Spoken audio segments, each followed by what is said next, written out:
സുഹൃത്തുക്കളെ നമസ്കാരം. ഞാൻ CS ജ്യോതി മേഡ ഇൻസൈറ്റ് എന്ന യൂട്യൂബ് ചാനലിൻ്റെ മറ്റൊരു ചെറിയ വീഡിയോയിലോട്ട് എല്ലാവർക്കും സ്വാഗതം. ഈ അടുത്ത സമയത്ത് ഓണത്തിന് നാട്ടിലോട്ട് പോയപ്പോൾ നാട്ടിൽ നിന്ന് കാശ്മീരിലോട്ടുള്ള ഒരു യാത്ര നേരത്തെ പ്ലാൻ ചെയ്തിരുന്നു. ആ യാത്രയുടെ ചില കാഴ്ചകളും വിശേഷങ്ങളുമാണ് നിങ്ങളുമായി പങ്കുവയ്ക്കാൻ ആഗ്രഹിക്കുന്നത്. യാത്രകൾ ഇഷ്ടപ്പെടുന്ന നിങ്ങൾക്ക് തീർച്ചയായും അത് ഇഷ്ടപ്പെടും എന്ന് തന്നെയാണ് എൻ്റെ വിശ്വാസം. തിരുവനന്തപുരത്ത് നിന്നും എയർ ഇന്ത്യയുടെ ഫ്ലൈറ്റിൽ നമ്മൾ ഡൽഹിയിലോട്ട് യാത്ര തിരിക്കുക. അവിടെ നിന്നും ശ്രീനഗറിലോട്ടും യാത്ര തിരിച്ചു. ശ്രീനഗർ എയർപോർട്ടിൽ നമ്മൾ എത്തിയപ്പോൾ തന്നെ നേരത്തെ പ്ലാൻ ചെയ്തതനുസരിച്ച് നമ്മെ സ്വീകരിക്കാനായി ടൂർ പാക്കേജിൻ്റെ സ്റ്റാഫുകളുണ്ടായിരുന്നു. കൂട്ടത്തിൽ നമ്മോടൊപ്പം 6 ദിവസവും യാത്ര ചെയ്യേണ്ടിയിരുന്ന ട്രാവലറിൻ്റെ ഡ്രൈവർ കൂടി ഉണ്ടായിരുന്നു.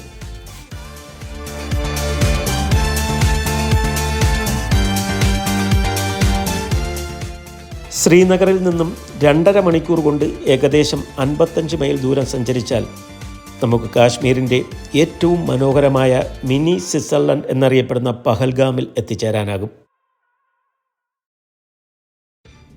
പഹൽഗാമിലെ കാഴ്ചകൾ കാണുവാൻ വേണ്ടി ഒരു ഫുൾ ഡേ എങ്കിലും മാറ്റിവയ്ക്കാൻ പ്രത്യേകം ശ്രദ്ധിക്കണം.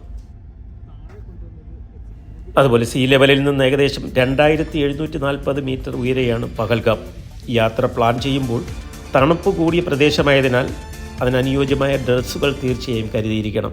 നാട്ടിലെ കാലാവസ്ഥയിൽ നിന്നും തികച്ചും വ്യത്യസ്തമായ ഒരു കാലാവസ്ഥയാണ് കാശ്മീരിലുള്ളത്.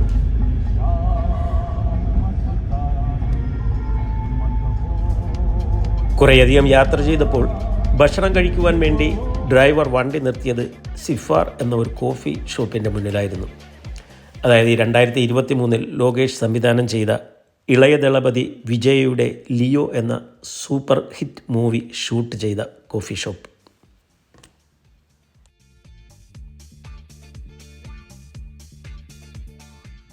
വിജയുടെ കട്ട ആരാധകർ കൂടെ ഉണ്ടായിരുന്നതിനാൽ ആ കോഫി ഷോപ്പും പരിസരവും എല്ലാവർക്കും നന്നായി ഇഷ്ടപ്പെട്ടിരുന്നു. അതുപോലെ കഴിക്കാൻ എന്ത് ഓർഡർ ചെയ്യണം എന്ന് സംശയിച്ചപ്പോൾ കോഴിക്കോട്ട് നിന്ന് തൊട്ടടുത്തിരുന്ന ഒരു ഫാമിലി നമുക്കായി ഒരു ഫുഡ് റെക്കമെൻഡ് ചെയ്തു. എന്നാൽ പിന്നെ അത് തന്നെ ആകട്ടെ എന്ന് ഞാനും കരുതി.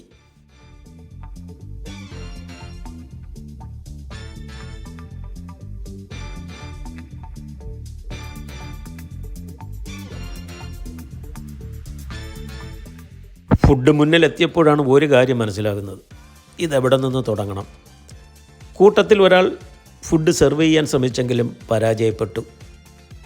ഒടുവിൽ കോഫി ഷോപ്പിലെ തന്നെ ഒരു സ്റ്റാഫ് എത്തി പ്രശ്നം പരിഹരിച്ചു. ഈ യാത്രയിൽ ഞാൻ ഏറ്റവും കൂടുതൽ അതിശയത്തോടുകൂടി നോക്കിക്കണ്ടിരുന്നത് ഏത് ഭാഗത്ത് ചെന്നാലും 100 കണക്കിന് മലയാളികളെ കാണാനായി എന്നുള്ളതാണ്. അതല്ലെങ്കിൽ മലയാളികളെ മാത്രമേ കാണാനായിട്ടുള്ളൂ എന്ന് പറയുന്നതാകും ശരി. ഹോട്ടലുകളിൽ പോലും മലയാളികൾക്ക് വേണ്ടിയുള്ള ഭക്ഷണങ്ങൾ പ്രത്യേകം തയ്യാറാക്കുന്നുണ്ട്. ഓണക്കാലമായതിനാലാകണം ഇത്രയധികം മലയാളികൾ ഒരുമിച്ച് കൂടിയിട്ടുള്ളത്. എന്തായാലും പല ഭാഗത്തുള്ള കുറേയധികം മലയാളികളെ കാണുകയും പരിചയപ്പെടുകയും അവരോടൊപ്പം അവരുടെ യാത്രാനുഭവങ്ങൾ പങ്കുവയ്ക്കുകയും ചെയ്തത് നല്ലൊരു അനുഭവമായി തന്നെ തോന്നി. കോഫി ഷോപ്പിൽ നിന്നും യാത്ര പുറപ്പെട്ട ശേഷം വാഹനം നിർത്തിയത് ഒരു ആപ്പിൾ തോട്ടത്തിലാണ്. ഈ ആപ്പിൾ തോട്ടത്തിലെ സന്ദർശനം നമ്മുടെ ടൂർ പാക്കേജിൻ്റെ ഭാഗം കൂടിയായിരുന്നു. സീസണായതിനാൽ തോട്ടത്തിലെ മരങ്ങൾ നിറയെ പല വലുപ്പത്തിലും നിറത്തിലുമുള്ള ആപ്പിളുകൾ കൊണ്ട് നിറഞ്ഞിരുന്നു. കുറേയധികം സന്ദർശകരും കച്ചവടക്കാരും തോട്ടം സന്ദർശിക്കുകയും ആപ്പിൾ പറിച്ച് തൂക്കിക്കൊണ്ട് പോവുകയും ചെയ്യുന്നുണ്ടായിരുന്നു.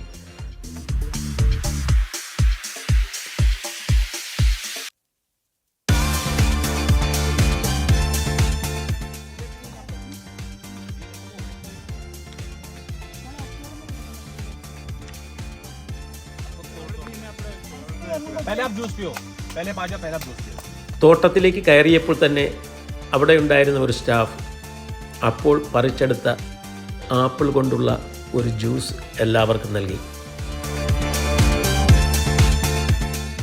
നമ്മുടെ ഇതുവരെയുള്ള ഒരു അനുഭവങ്ങൾ വെച്ച് നോക്കുകയാണെങ്കിൽ കാശ്മീരിലെ ജനങ്ങൾ, പ്രത്യേകിച്ച് ഷോപ്പുകളിൽ ജോലി ചെയ്യുന്നവർ, വളരെ സ്നേഹത്തോടെയാണ് പെരുമാറുന്നത്.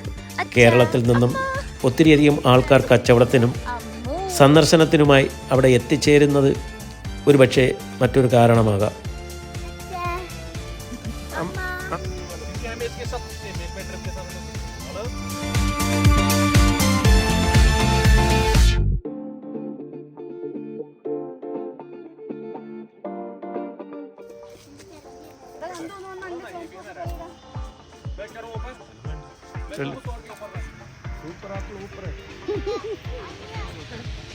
बिल्कुल रेड वाला।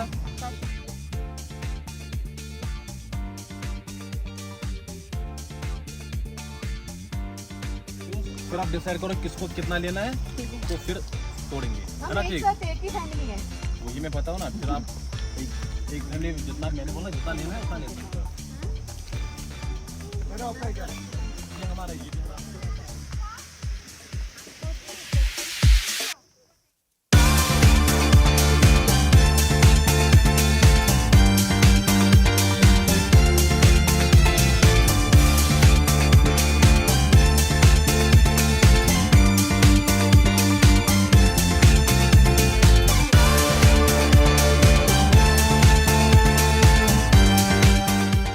ഒടുവിൽ നമ്മളും ഒരു മരത്തിൽ നിന്നും നമുക്കിഷ്ടപ്പെട്ട ഒരു ബോക്സ് ആപ്പിളുകൾ പറിച്ചെടുത്ത് തൂക്കം നോക്കി ഏകദേശം 7 കിലോ വരും.